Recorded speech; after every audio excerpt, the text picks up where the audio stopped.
오늘 선교 헌신 예배로 하나님께 영광을 돌리면서 우리가 다시 한번 하나님 나라 복음에 헌신하는 시간을 갖고자 하는데, 사도행전은 사도 바울의 선교 동력자인 의사 누가가 누가복음에 이어서 기록한 예수 그리스도의 하나님 나라 복음에 대한 말씀이 있죠. 그 시작을 데오빌로요 내가 먼저 쓴 글에는 이라고 시작을 했는데, 데오빌로라고 하는 이름은 고유명사라기보다는 일반 명사인 것 같습니다. 데오빌로라고 하는 이름의 뜻은 우리가 하나님이라고 번역하는 데오스와 또 사랑이라는 뜻의 필레오가 합해져서 된 이름인데, 하나님의 사랑을 받는 자 또는 하나님을 사랑하는 자, 그런 의미입니다. 누가복음에서도 데오빌로 가카요라고 수신자를 말하고 있는데, 가카라는 칭호를 보아서 당시 로마 총독 이상이었던 어떤 고위 관리였던 것 같습니다. 실명을 기록하지 않으므로 그의 신변을 보호하는 차원에서 데오빌로의 하나님의 사랑을 받는 자요, 하나님을 사랑하는 자요, 이렇게 기록했던 것 같습니다. 이것이 바로 우리 성도의 정체이죠. 하나님을 사랑하는 자, 하나님의 사랑을 받은 자, 이것이 우리 모습이죠. 또한 데오빌로에 내가 먼저 쓴 글에는데, 쓴 글로 번역한 단어는 로고스입니다. 로고스라는 말은, 이것은 사람의 말이 아니라 누구의 말씀입니까? 주님의 말씀이다. 그러므로 하나님의 사랑을 받는 자요, 하나님을 사랑하는 자인 성도된 우리도 오늘 이 말씀을 데오빌로나 또 데살로니가 교회 성도들처럼 하나님의 말씀을로 받음으로써 우리 안에서 성령으로 그 말씀이 역사하는 시간이 되기를 축원합니다. 오늘 본문 1장 3절에 보면, 그가 예수 그리스도시죠, 십자가의 고난을 받으신 후에 또한 그들에게 확실한 많은 증거로 친히 살아계심을 나타내사, 또 40일 동안 승천하실 때까지 40일 동안 그들에게 보이시며 무엇을 하셨다고 하십니까? 하나님의 나라의 일을 말씀하시니라 했습니다. 하나님 나라의 일들은 뭐냐? 1절의 말씀대로 예수 그리스도께서 이 땅에서 행하시며 가르치신 것들입니다. 우리말 성경은 다 하나님의 나라라고 번역을 했는데, 원어는 하나님의 왕국입니다. 왕국, 창조주, 만왕의 왕, 하나님의 절대 주권인 하나님의 그 왕권 통치가 실현되어지는 나라, 왕 하나님의 뜻이 세워지고 이루어지는 나라, 그것이 하나님의 나라, 하나님의 왕국입니다. 그래서 주님께서 주기도문에서 뭐라고 기도하라 하셨습니까? 하늘에서 뜻이 이루어진 것 같이 땅에서도 이루어지이다, 이렇게 기도하라 하셨습니다. 성경은 처음부터 끝까지 이 하나님의 나라 이야기입니다. 천지창조는 하나님 나라 창조에 대한 얘기고, 그 하나님 나라 통치를 위임받은 그 사람이 죄로 말미암아 타락함으로써 하나님의 나라가 훼손되었죠. 그 죄로부터 우리를 구속하시는 십자가는 하나님의 나라를 회복하는 이야기입니다. 여호와 하나님이신 제2 성자 하나님이 예수 그리스도로 성육신 하심으로써 하나님의 나라가 이 땅에 임했습니다. 십자가의 대속의 은혜를 받은 성도들로 말미암아 그 하나님의 나라가 이 땅에 이제 확장되어 가는 것이고, 예수 그리스도께서 재림하실 때에 그 하나님의 나라가 온전히 완성되는 것이죠. 마태복음 25장 34절에 창세로부터 너희를 위하여 예비된 나라를 상속받으라, 이렇게 말씀을 하셨는데, 그것이 이제 계시록 21장에 가면은 하늘에서 신부가 남편을 위하여 단정한 것 같은 새 예루살렘이 하나님으로부터 내려오고 성도가 그것에서 주님과 영생 복락을 하면서 그 하나님의 나라가 완성되고 성취되는 것이죠. 이 하나님의 나라가 완성되기 전인 지금 이 말세의 시기는 이 하나님 나라 확장이라는 사명을 믿는 자요 하나님의 백성된 성도와 교회에게 주님이 위임하신 것입니다.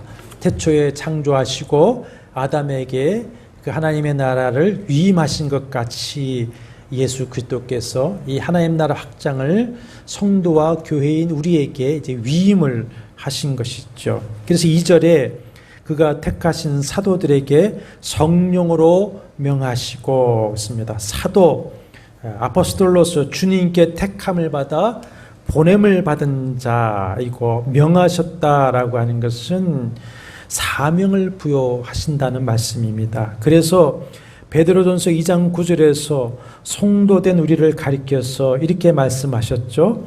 너희는 택하신 족속이요 왕같은 제사장들이요 거룩한 나라요 그의 소유가 된 백성이니 이는 너희를 어두운 데서 불러내어 그의 기이한 빛에 들어가게 하신 이의 아름다운 덕을 선포하게 하려 하심이라. 이 말씀은 성도와 교회의 정체성이고 사명입니다. 택함과 부르심을 받은 하나님의 나라 백성인 성도와 교회의 모티브는 그러니까 성도와 교회의 존재 이유 그리고 성도와 교회의 존재 목적 또 성도와 교회가 살아 움직이도록 하는 원동력 그 모티브는 뭐냐면 하나님 나라 복음을 전하는 선교입니다. 그것이 교회의 모티브고 성도의 모티브가 됩니다. 그러니까 선교사나 목회자만 선교사가 아니라 모든 성도는 사도적 사명을 부여받은 하나님 나라 복음을 전하는 사명자라고 하는 것이죠. 목사와 선교사만 사명자가 아닙니다. 모든 성도는 하나님 나라 복음의 사명자입니다. 그러므로 모든 성도, 모든 교회는 선교적 마인드를 가지고 선교사 마인드를 가지고 살아야 합니다. 선교사나 목사와 같이 전문 선교사가 되든지 그 전문 선교사를 파송하고 협력하는 협력 선교사가 되어야 합니다.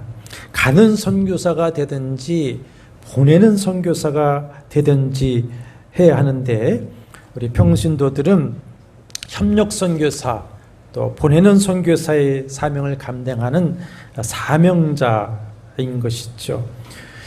그 극동방송국을 듣다 보면은 전파 선교사다 이런 얘기를 많이 하지 않습니까?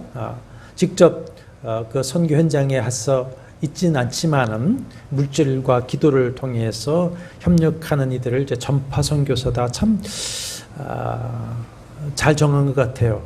우리가 모든 성도와 교회는 그런 보내는 선교사, 협력 선교사가 다 돼야 됩니다. 이 성도와 교회는 이것을 위해서 먼저 부름을 받은 자들인 것이죠.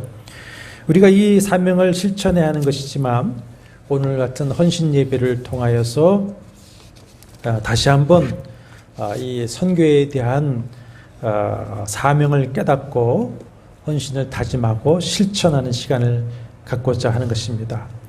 그런데 오늘 본문 말씀이나 복음서를 우리가 읽어보면은 예수님과 제자들의 관심사가 언제나 큰 갭이 있는 것을 볼 수가 있습니다. 그야말로 그 사이에 정말 깊고 넓은 큰 강이 하나 가로놓여 있어서 이 주님과 제자들의 대화가 종종 동문서답이 되는 것을 볼 수 있습니다. 예수님의 관심사는 하나님의 나라인데 제자들의 관심사는 오로지 육신의 나라입니다. 육신의 나라. 주님의 관심은 영원한 것인데 제자들의 관심은 이 땅에 빵해가는 것뿐이었습니다. 주님은 저 하늘을 바라보라고 하는데 제자들은 죽으라고 땅만 쳐다봅니다. 그러면서 자신들은 예수의 제자라고 하죠. 만약에 관심사가 이렇게 다르다면 제자일 수는 없죠. 제자는 뭡니까? 스승과 같이 가는 것이지 않습니까? 그 결과 어떤 현상이 벌어졌는가 하면 늘 주님의 말씀을 취사 선택을 하게 됩니다. 그래서 주님이 하시는 그 말씀의 진리를 바로 깨닫지 못하고 늘 자신들이 원하는 대로, 자신들이 편한 대로 말씀을 왜곡해서 받습니다. 그러다가 이제 결정적으로 예수께서 잡히시자 다 주님을 버리고 도망가지 않습니까? 부활하신 주님께서 그들을 먼저 찾아가시기 전까지 그 누구도 주님을 먼저 찾아 나설 엄두를 못 내고, 말씀에 보면 두려워서 문을 꼭 잠가 걸고 있었다 그랬습니다. 그런 그들을 주님이 찾아오셨고 3절 말씀에 보면은 40일 동안 함께 하시면서 확실한 많은 증거를 보여주셨다. 손과 발에 난 구멍을 보이고 만지게 하시고 또 함께 식사도 하시면서 부활을 증거해 주시고 하나님 나라 일들을 말씀하셨다 그랬습니다. 자, 이때에 이 40일 동안 제자들의 마음이 어떻겠습니까? 다시 기가 막 충천하지 않았겠습니까? 자신들이 이 살아나신 그 주님께 선택을 받았다고 하는 이 특권의식이 더 충만해졌을 것이고, 이제는 죽었다가 살아난 그 권능의 예수가 함께 하시니 우리는 이제 천하무적이다. 그런 마음으로 무척 고무되어 있었을 것입니다. 그런데 어느 날 주님이 제자들에게 이제 심각하게 말씀을 하십니다. 4절과 5절입니다. 같이 읽어보시죠. 예루살렘을 떠나지 말고 내게서 들은 바 아버지께서 약속하신 것을 기다리라. 요한은 물로 세례를 베풀었으나 너희는 맨날이 못되어 성령으로 세례를 받으리라. 예루살렘을 떠나지 말라 하는 말씀을 보니까 제자들은 예루살렘을 떠나고 싶었죠. 그럴 수밖에 없습니다. 주님이 고난받으신 곳이고 여전히 바리새인, 사두개인 제사장들이 예수의 제자들을 잡으려고 혈안이 되어 있는 곳이니 예루살렘을 떠나 고향으로 돌아가려고 했던 것 같습니다. 그런데 예수께서는 예루살렘을 떠나지 말라고 하십니다. 거기에다가 아버지께서 약속하신 것을 기다리라 하시면서 몇 날이 못되어 성령으로 세례를 받으리라 하십니다. 예수께서 예루살렘을 떠나지 말라고 하신 뜻이 어디 있느냐? 구약에 이사야 2장 3절이나 미가서 4장 2절에 보면은 예루살렘에서 율법과 여호와의 말씀이 나온다 그랬습니다. 그 구약의 예언의 말씀과 또 자신이 죽고 부활하심으로 모든 죄의 문제를 해결하신 이 예루살렘에서 교회를 세우시고 제자들을 통해서 하나님 나라 복음의 출발지로 예루살렘을 삼으려고 하셨던 것이죠. 그런데 말씀한 바와 같이 예수의 관심사와 제자들의 관심사가 다르기 때문에 제자들은 또 이 주님의 말씀을 자신이 원하는 대로 해석을 하고 있습니다. 제자들 생각에는 예수께서 하나님의 나라, 왕국에 대해서 많은 말씀을 하시다가 왕도인 예루살렘을 떠나지 말라고 하시면서 며칠 후면 하나님의 성령으로 세례를 받을 것이라고 하시는 것을 보니까 이제 분명히 메시아로서 다윗 왕국을 회복하시고 우리에게는 나라의 권세를 주시려는가 보다. 정말 이제는 그 눈물 나는 고생은 끝났구나. 이제 그 고생한 보람이 나타나는구나. 이렇게 생각을 했던 것 같습니다.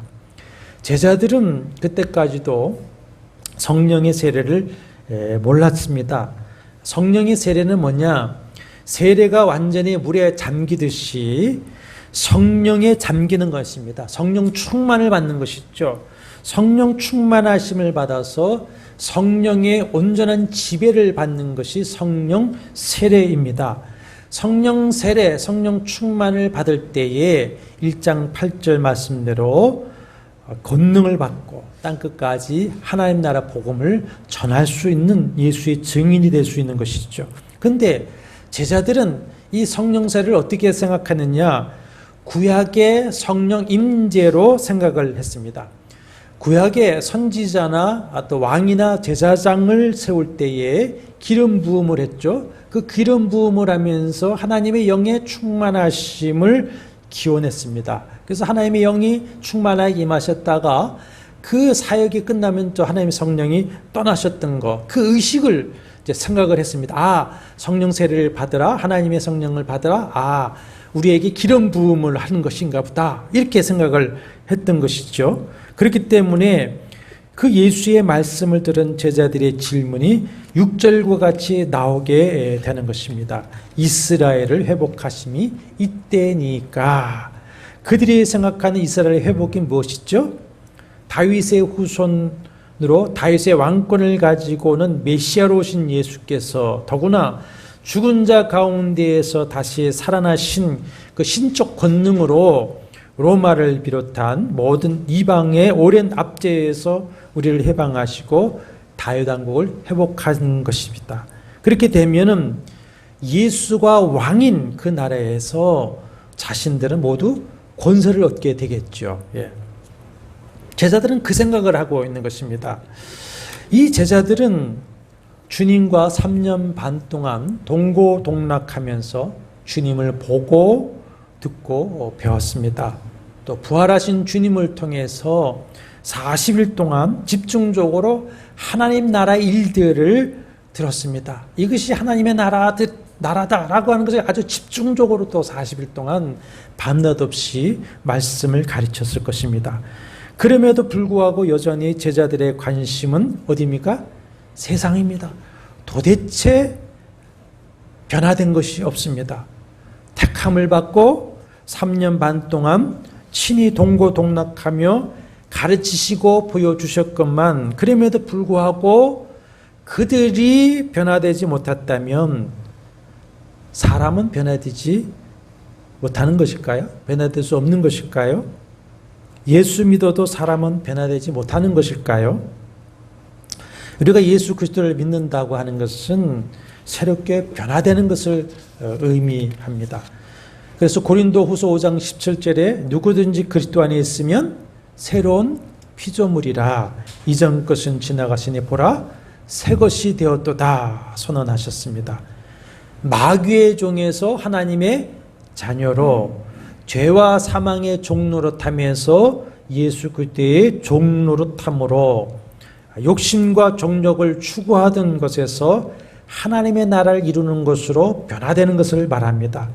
타고난 우리의 기질은 혹시 바뀌지 않는다고 하더라도 성품이 변화되어야 되고 또 인격이 성숙해지면서 삶의 가치관이 변화되어서 삶의 목표와 방법이 달라지는 것이 예수 믿는 것입니다.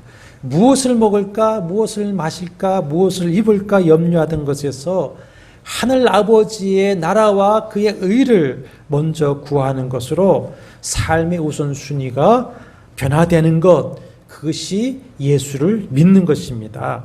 제가 늘 말하는 예수 믿기, 예수 닮기, 예수 살기입니다. 사랑하는 여러분, 그렇다면 여러분은 예수 믿고 이와 같은 것들로 변화되셨습니까? 정말 예수 믿기, 예수 닮기, 예수 살기를 하고 계십니까? 근데 오늘 이 제자들의 모습을 보면 참 회의를 느끼게 됐죠? 아니요. 제자들의 모습이 아니라 우리 자신을 봐도 회의가 생길 때가 참 많이 있습니다. 목사의 목회는 사람을 변화시키는 것이죠. 세상 사람을 하나님의 사람으로 변화시키는 것인데 때로는 이제 변화되어야 하고 변화될 법도 한데 전혀 변화되지 않는 교인들을 보면 참 안타까움과 함께 목회의 좌절을 느낄 때가 있습니다. 그래서 역시 사람은 할 수 없구나 이렇게 깨닫게 됐죠. 당신이 이제 하늘로 돌아가셔야 할 때가 되었지만 아직 변화되지 않고 여전히 땅의 욕망을 드러내는 제자들을 보면서 주님이 얼마나 마음이 아프셨겠습니까? 그 변화되지 않는 제자들을 보시고 주님은 이런 처방을 내리십니다. 그것이 1장 8절입니다. 자, 잠도 다 깨실 건 1장 8절 씩씩하게 다시 읽습니다. 오직 성령이 너희에게 마시면 너희가 권능을 받고 예루살렘과 온 유대와 사마리아와 땅끝까지 이르러 내 증인이 되리라. 우리는 이 말씀을 대할 때 늘 뭘 생각합니까? 아, 성령 충만 받아 능력과 권능을 받아서 병자도 일으키고 귀신도 내어 쫓으면서 담대하게 복음을 전하게 되는 모습을 생각하게 됩니다. 분명히 이 말씀은 그런 말씀이 있죠. 우리가 성령 세례, 성령 충만이 임하시면 능력 있는 전도자가 된다는 말씀은 분명합니다. 그러나 그 이전에 자, 성령 충만은 뭐라고 했습니까? 성령의 다스리심, 지배함을 받는 것이다. 그러면 성령 충만, 성령 임재, 성령의 다스림은 우선 뭐가 일어나냐면 변화의 역사가 일어나는 겁니다. 성령이 임하시는 첫 번째는 뭡니까? 변화입니다. 변화. 예수 믿는다고 하면서도 여전히 세속적이고 육체적이요 현실적으로 변화되지 않은 교인들의 영적 처방전이 뭐냐? 성령 세례를 받으라, 성령 충만 받으라 라고 하는 것입니다. 성령이 오시면 우리에게 어떤 일을 하십니까? 거듭나게 하시죠. 우리를 새 피조물, 새 사람으로 만드시는 것입니다. 새 피조물, 새 사람이라고 하는 것은 새로운 성품 만들어 가시는 것입니다. 에스겔 36장 26절 말씀대로 성령이 오시면 우리에게 새 마음을 주십니다. 우리에게 굳은 마음을 제거하고 부드러운 마음, 온유한 마음을 주셔서 주님의 말씀에 아멘하게 하시는 것입니다. 그리고 요엘서 2장 28절에 말씀하시고 이제 성령 충만 받은 베드로가 외칠 때에 2장 17절 18절에서 말씀하는 바와 같이 성령의 부으신 바가 되어지면 그 하나님의 나라에 대한 환상을 보고 또 꿈을 꾸고 예언을 하게 된다 하셨습니다. 그 환상을 보고 꿈을 꾼다는 건 뭡니까? 하나님 나라 비전을 가지는 것이죠. 하나님 나라 비전을 가진다는 것은 뭐가 바뀐다는 것이죠? 우리의 가치관이 바뀐다는 겁니다. 가치관. 삶의 목표가 바뀐다는 것이죠. 그러면서 예언을 한다고 하는 것은 하나님 나라 복음을 전하는 삶을 살아가게 된다는 것이죠. 이런 변화는 절대로 자신의 결심이나 노력으로 되어지는 것이 아닙니다. 그렇게 된다고 한다면 로마서 7장에서 그 위대한 사도 바울이 내가 원하는 바 선은 행하지 아니하고 도리어 원하지 아니한 바 악을 행하는도다. 오라 나는 공고한 자로다. 누가 이 사망의 몸에서 나를 해방할 수 있겠느냐라고 하는 탄식은 하지 않게 될 것입니다. 그런데 그에 대한 대답으로 사도 바울이 또 성령의 계시를 따라서 한 말이 있죠. 로마서 8장과 갈라디아서 5장에 보면은 육신으로는 할 수 없는 것을 무엇으로는 할 수 있다고 합니까? 영으로 할 수 있다. 성령을 따라 죽은 자를 다시 살리신 그 부활의 성령의 권능을 힘입으면 그 성령을 따르면 할 수 있다. 이렇게 로마서 8장과 갈라디아서 5장에서 말씀을 하고 있습니다. 그러니까 아무리 우리가 결심을 해도 또 목사가 아무리 명설교로 부르짖어도 아무리 권면하고 교육을 해도 되는 것이 아닙니다. 오직 성령의 임재, 권능으로 역사하시는 은혜가 우리 안에 있어야만 하는 것이죠. 성령 세례를 받으면 우리가 어떤 초자연적인 능력과 권세를 행하는 것 이전에 변화되고 또 변화시키는 능력을 받게 된다는 것입니다. 그래서 스가랴서 4장 6절 이는 힘으로 되지 아니하며 능력으로 되지 아니하고 오직 무엇으로 되느니라? 나의 영, 성령으로 되느니라 하신 것입니다. 그러니 자신도 변화되어지고 타인도 하나님 나라 예수 그리스도의 복음으로 변화시키기 위해서는 무엇을 해야 된다는 겁니까? 오직 성령으로 충만함을 받아야만 한다는 것입니다.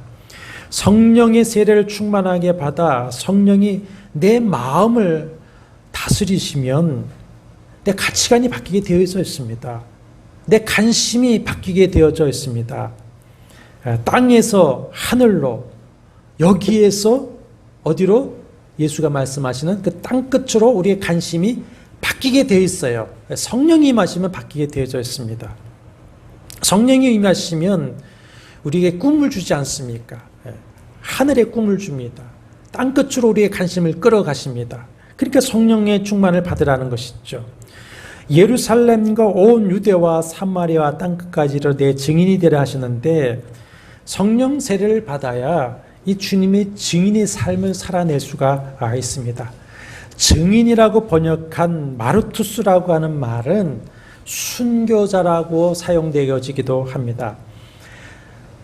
사도행전 22장 20절에 보면 유대인의 돌에 맞아 순교한 스데반 집사에 대해서 사도 바울이 이 마르투스라고 하는 증인이라는 말을 사용해서 주의 증인 스데반이라고 증언합니다. 근데 사실 스데반을 체포하고 죽인 이가 누구죠?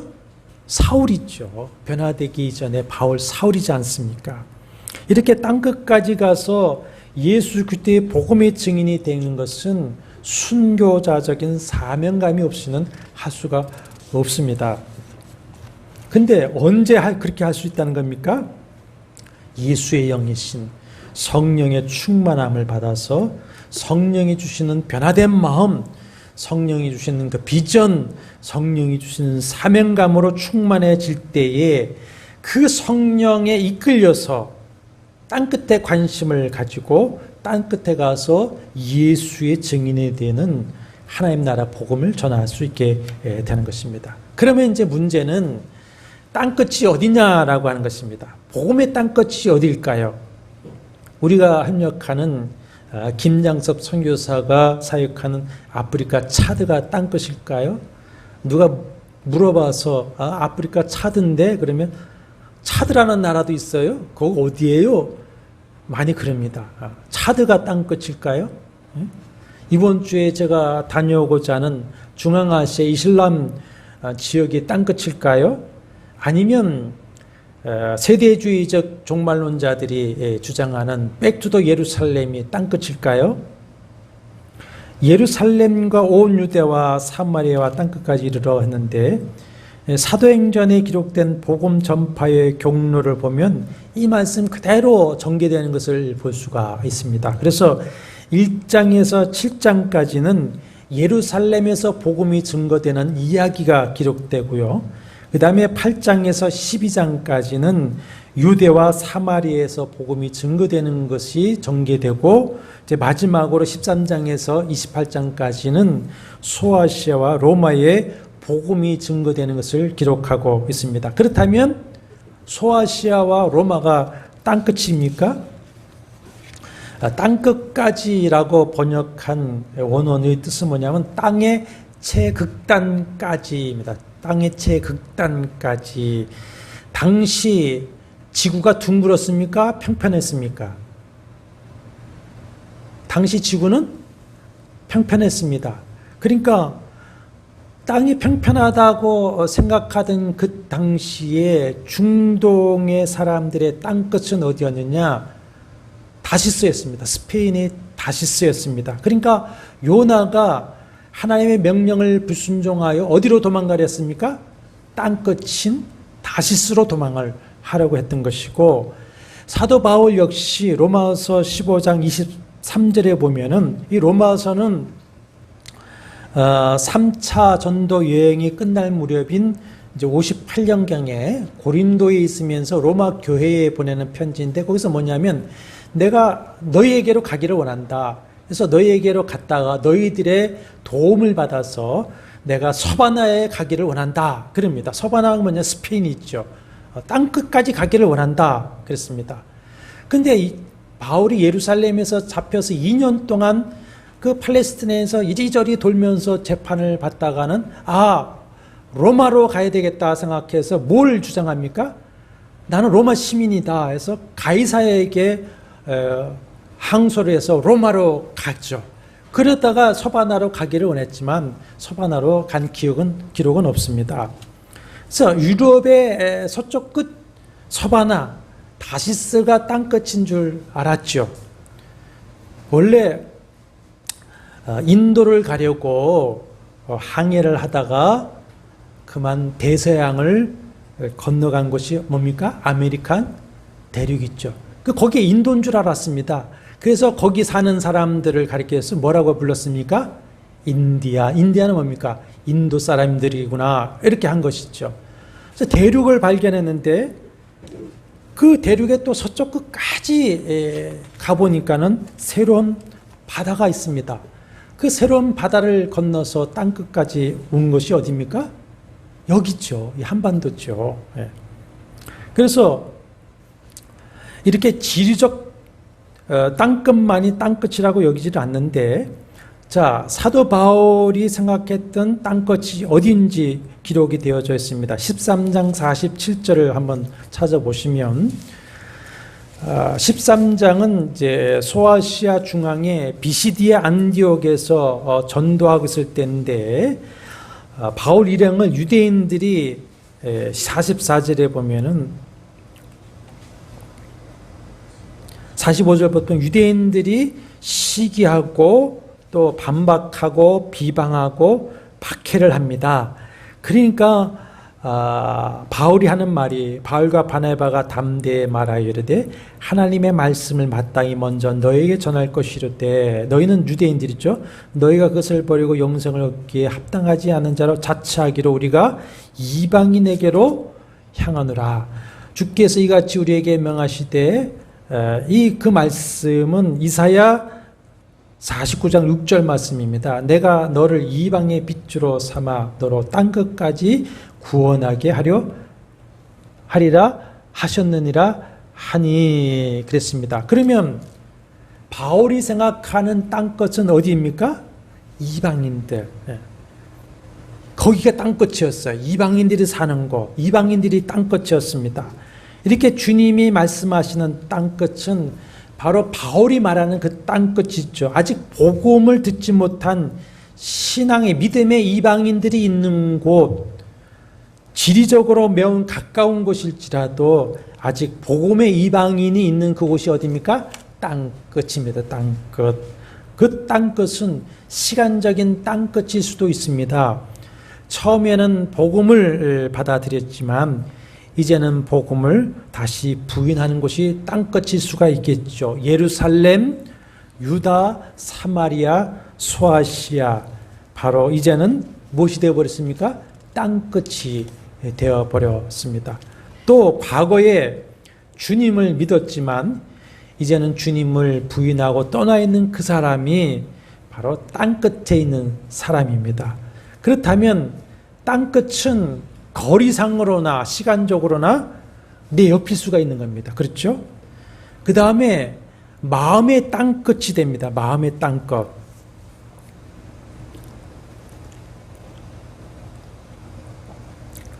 당시 제자들에게 사마리아가 먼 거리였습니까? 그렇지 않습니다. 이방이 먼 거리였습니까? 그렇지 않습니다. 요단만 건너면 됩니다.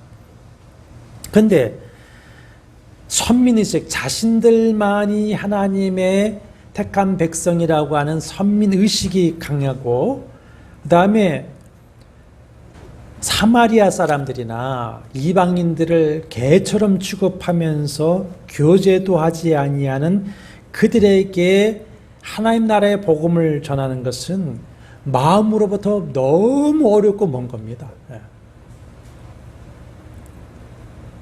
그래서 처음에는 이 사도행전을 우리가 읽어봐도 보면은 예루살렘 교회에 핍박이 닥치기 전까지는 사마리아도 가지 않았습니다.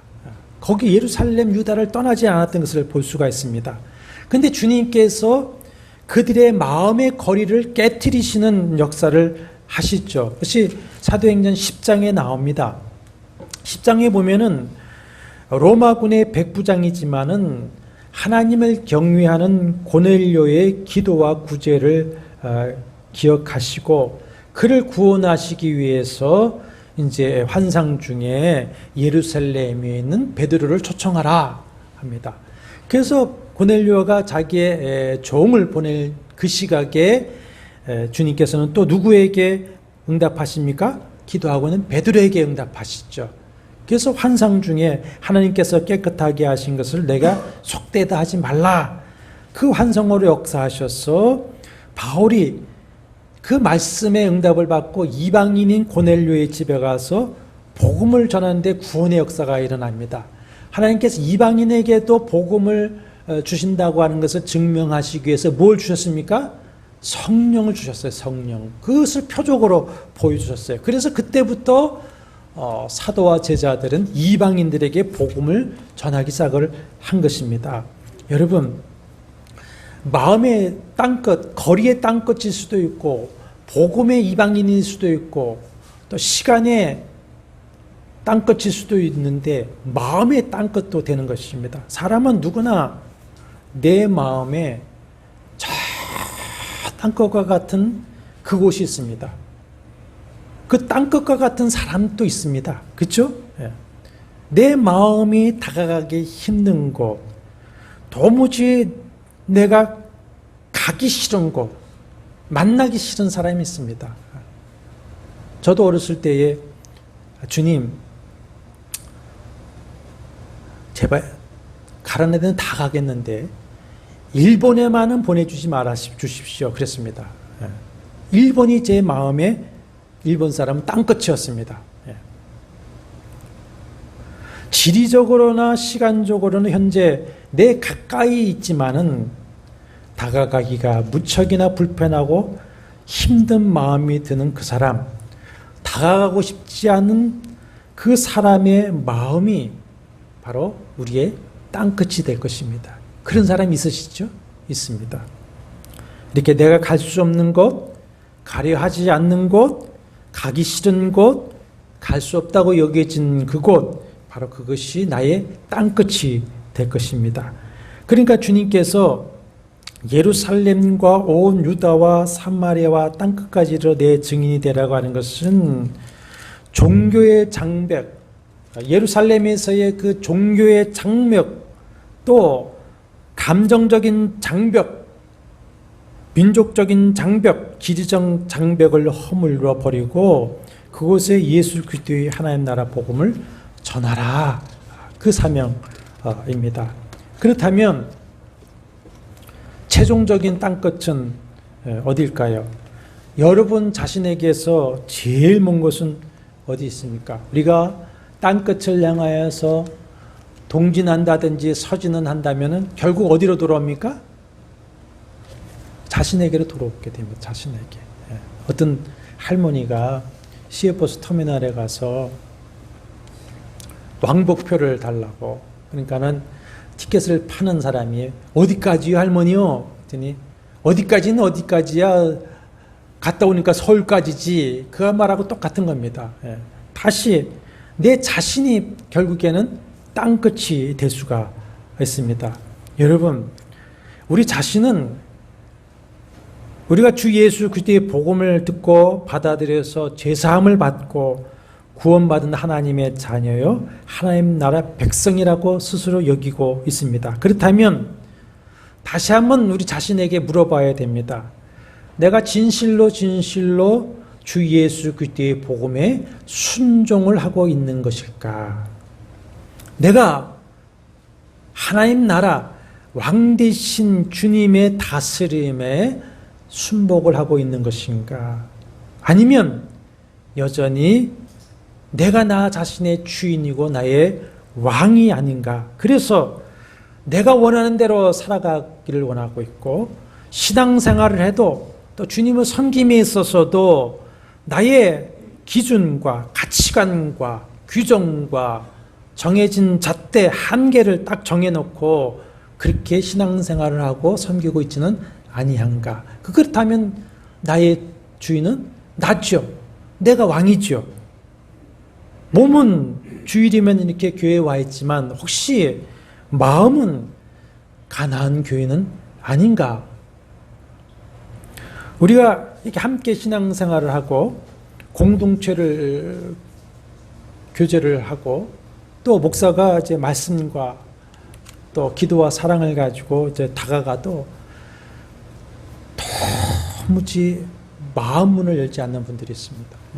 마치 옛날 소련에 그냥 그 그렘린궁 문장가 들고 그 속에 뭐가 있는지 모를 정도로 그렇게 닫아 걸고 마음 열지 않고 변화를 거부하고 있는 교인이 있습니다. 그런 교인의 마음은 우리의 땅끝이 됐죠. 거기에 누구도 있습니까? 내 자신도 있는 겁니다.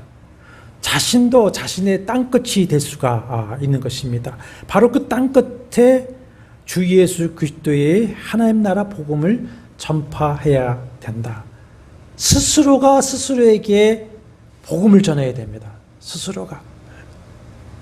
성령께 무릎을 꿇고 충만하신 은혜를 강구해야 됩니다. 그래서 죽은 자를 다시 살리신 그 부활의 권능으로 땅끝인 이 내 마음부터 복음에 순종하도록 해야 됩니다.